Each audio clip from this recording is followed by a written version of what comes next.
Hey guys, Lan Harriet here for episode 6 of my F1 2016 career mode. Obviously, we're at the big race today. We're at Monaco, and we're doing pretty well in the championship so far. We could be warranting a promotion to Red Bull, or maybe a better transfer to another team, like on the same level like McLaren, and maybe we can get them up.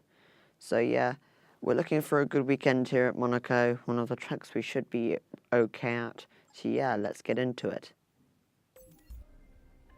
Here we are in the lobby, I think it's called, here at Monaco. And obviously we can see Red Bull have upgraded loads of their cars at the moment. And we've still got our rivalry with Sebastian Vettel. And I think by the end of this weekend we should have enough to get another upgrade. And I think that'll probably be the engine power, because we have some decent straight lines in the next few races at Canada, Baku and Austria.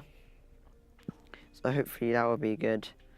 But yeah, let's work on getting those resource points and let's get into practice 1. Welcome to Monaco for this weekend's Formula One Grand Prix. It's a race that is truly steeped in history, but before the drivers turn their attention to winning, they first need to get through today's tricky practice session. Lowe's hairpin is the slowest corner of any track on the Formula One calendar. It's taken at just 48 kilometers an hour, but provides a stunning view on the first lap as the entire grid bunches up and tiptoes through the corner, hoping not to leave any carbon fibre parts behind. This is such a tight bend that a special steering rack is used just to get around this very corner, as the cars would not normally be able to make the turn. There is the possibility of overtaking through Lowe's, but more often than not, you'll end up damaging your car.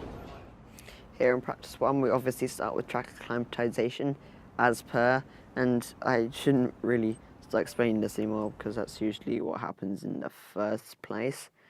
But coming on to the end of our first lap here, we've, as you see, we've only got one green there, so we've obviously been hooking up the corners pretty well here.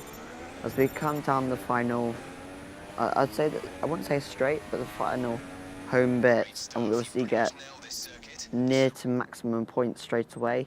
Now in practice 2, we obviously go into qualifying pace here, but coming through sector 3, I wasn't doing very well on my lap, and so I just tried to kind of do it, hit the wall, and that brought a premature end to our practice session. So we go into qualifying here in the wet, which is never a good thing, and I saw it was going to be intermediates late on, but as we see the times going down, Carlos somehow has got the fastest time in the wets. As we keep going, we see the intermediates, so we're just going to keep on waiting and waiting. And I decided to go out. I think I wanted to go for a 1 lap, do or die, but it turns out that I would have extra time on, and I didn't think it was a good idea to wait any longer. So instead, I just went out on the wet tyres straight away. And coming on to the end of our first lap, it was pretty good actually. as I got a few decent sectors, like I think I was around 3rd at one point. Yeah, coming on to the end of our first lap here, I think we got up into P7, yeah. Not bad so far. I had Felipe Massa behind Alonso, and I tried to go on the intermediate tyres right at the end of the session, but we just by this time we ran out of time. And coming to the end, I just switched the cameras, and coming to the end of the practice session, we see Massa going as we slam into Ericsson, as some weird freak thing happened here, but luckily we don't get. I don't know actually what happened here. They're getting 12th place so far, and it looks at the instance a DNF happened, which wasn't for Ericsson right at the end of the session, which was my fault, but I don't get a grid penalty for it, which was really weird. But now in the race here, it's obviously dry. The only bad thing that happened was the wet, as we go in super soft to ultra soft strategy. So get 5 red lights, put it up into a witch mix, and it's a long wait for lights, and away we go for the Grand Prix of Monaco. Science gets a bad start again, as we just tried to slow it down going into turn 1 block. But we see Nazar somehow up there, as we just try to go around the outside of him, going up the hill, as we just lift off to avoid crashing into Palmer, as that lets Nazar back through again. We take back position going back down the inside, as I think we might go down here into Mirabeau, and we just, as Palmer hits us, as we just try to manoeuvre our way around here as Palmer loses it, as Alonso hits the wall in the lowest hairpin, and we go back down the inside of Palmer here as he loses it bad. So there's just some space there to get it done, but we've just been chasing all the time. Nothing really happened in the next few laps. But coming on to lap 8 here, I get a really good exit as Alonso slows down, as we hit the back of him, as it's not going to work, as I think it's going to be a bit of an aggressive move, but I think we just squeeze through here with DRS. And as we see Alonso, who's also close behind us as well, take the inside line going into turn 1, and I think we just get to position going into Saint Devote.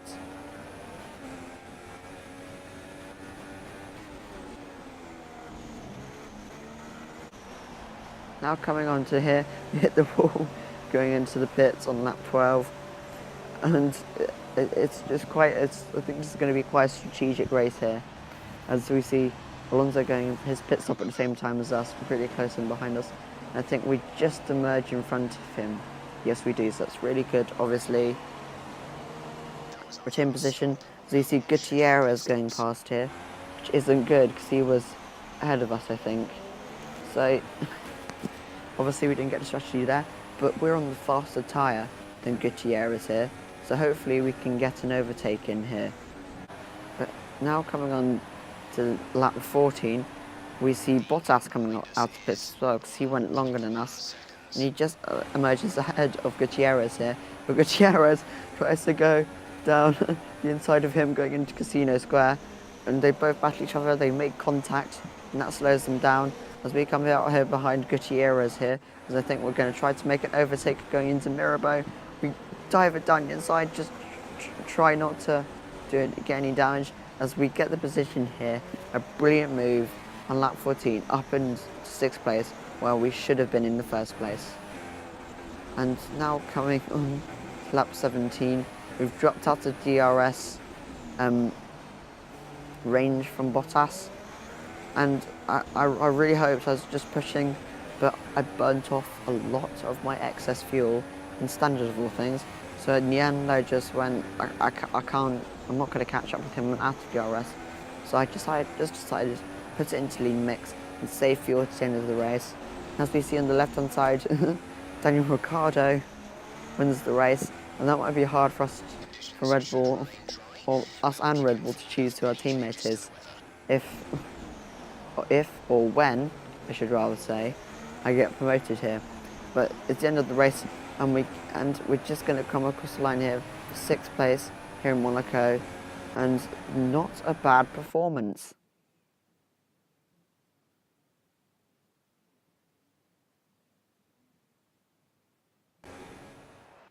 Looking at the results here, a good 6th place, coming up from 12th on the grid. We got driver of the day again, which is really good.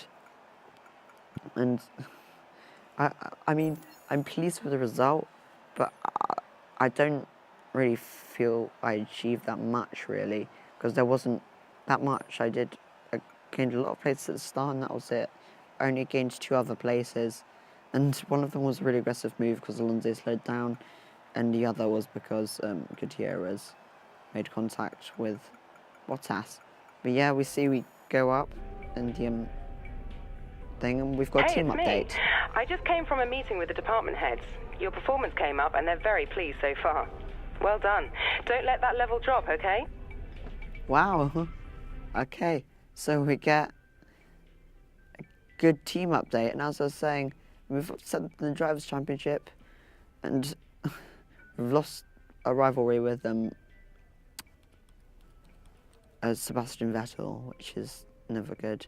But as you can see, we've got enough progress, resource points to get up there, as we're just trying to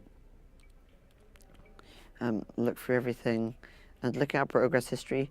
We've made it up to tier 1 in a lot of development areas so far, and I think we will upgrade our engine power next, which is what we said we'd do, so we're doing it now.